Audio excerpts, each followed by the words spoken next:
An empty entrance may be why prosperity never knocks on your door. The money is not fixed where there are no signs of reception, or the gesture of those who are ready to receive what life offers is missing. This is a space for practical reflections, without exaggeration or miraculous promises. Only proven wisdom throughout generations died in older traditions, especially between Jewish families.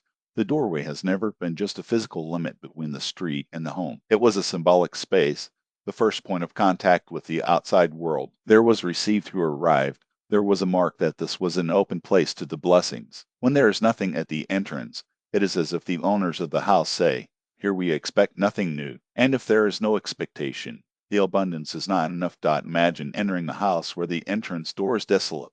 No rug, no jar with water, no candle, no loaf of bread. It is like a heart that refuses to receive. A person may have resources, but if his home conveys cold, the true wealth which always seeks warmth simply passes off. Modern studies speak of the same thing, only with other words. Psychologists like Kahneman explain how our limiting beliefs keep us from creating room for change. If we convince ourselves that nothing will improve, we stop preparing the ground for the new. Viktor Frankl already said, "The meaning comes up where there is expectation. Who does not expect closes the doors for luck." That threshold is not superstition. It is a mirror of how we relate to the world. If it is empty, it is because something also misses inside. Many people make a mistake that wealth is just bank balance or hard work. In fact, it begins with an internal disposition that manifests itself in small habits, and the entrance of the house is one of them. An old sage told the story of Shimon, a man who kept his door always dusty, while the neighbors left a water flower or a bread basket for those who passed. He laughed. "Why spend on it if I'm already poor?" But poverty did not abandon him as much as it worked. The money drained like sand between the fingers. Already their neighbors, although never rich, had increasingly prosperous houses. Its doors displayed a clear message. Here there is light for the night traveler, bread for the hungry, water for the tired. The first lesson is that a deserted empty reflects a closed heart. Where there is no habit of sharing, the blessings do not fix. The money escapes places without movement, without signs of opening. Contemporary authors explain this otherwise, but the essence is the same. James Clear, in his studies on habits, shows that a small gesture creates a system. A picture at the door is not expense. It is the habit of waiting for the new and being ready for it. Carol Dweck talks about the growth mindset. Only those who believe in greater possibilities leave space in their threshold. Stop and think.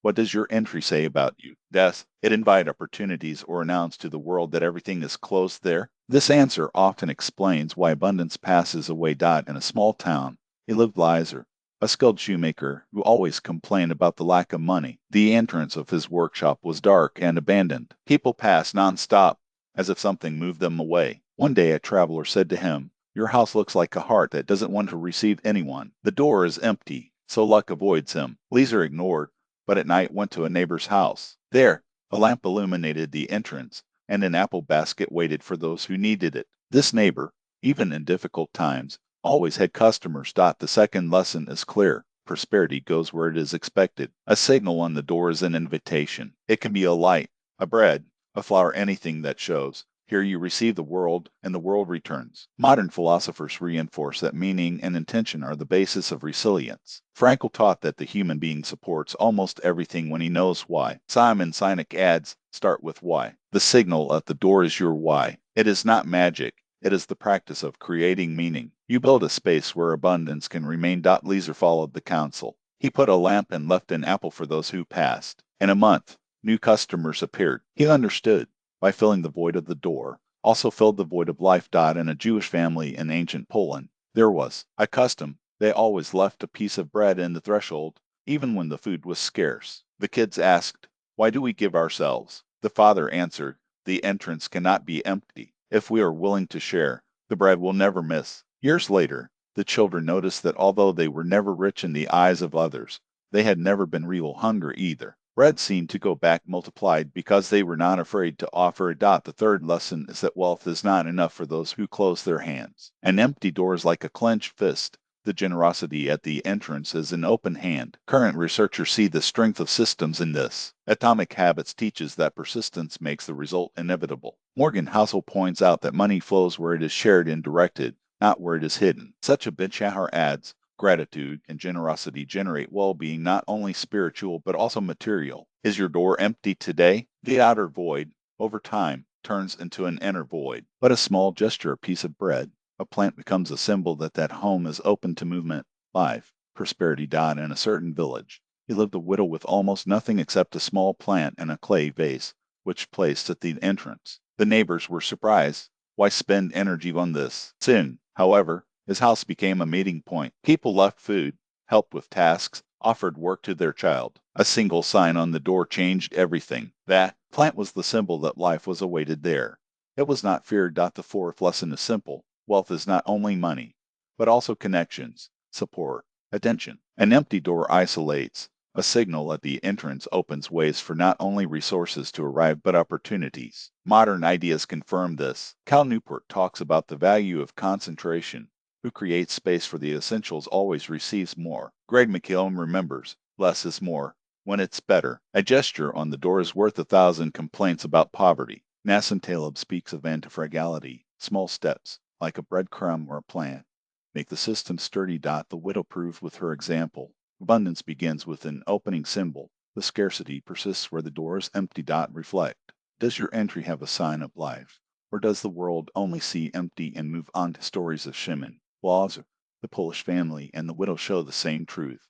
A deserted threshold is a symbol of closure. It's like saying to the world, here is nothing, here you fear. And the world responds in the same coin, passes away. Prosperity is born where there is openness. No matter the size of the gesture, it can be a candle, a bread, a water jar, or a simple plant. What matters is that the entrance load a message. This home is ready to receive. The logic behind this principle is simple but deep. Researchers like Kahneman explain why this works. When we believe it will change nothing, we create a mental trap that even blocks the opportunities that are already within our reach. It is as if the brain, convinced of scarcity, closed the doors even before someone beats. Change begins when we break the cycle, when we act as if abundance is possible. Viktor Frankl, who survived the horror of concentration camps, added an even more fundamental layer. The meaning is what sustains us, even in emptiness. Jewish wisdom, millennial, unites these ideas. This is not magic or luck, but a daily discipline. Attention to small gestures. It is the plant at the entrance, the fresh water for those passing, the shared bread. It is these almost imperceptible details that decide if a house will remain in the penuria or will attract blessings. The conclusion is unambiguous. An empty portal removes prosperity. A life portal, even if modest, attracts the flow. The stories we hear are inspiring, but they do not serve if they do not become action. So start today with what is within your reach. First step,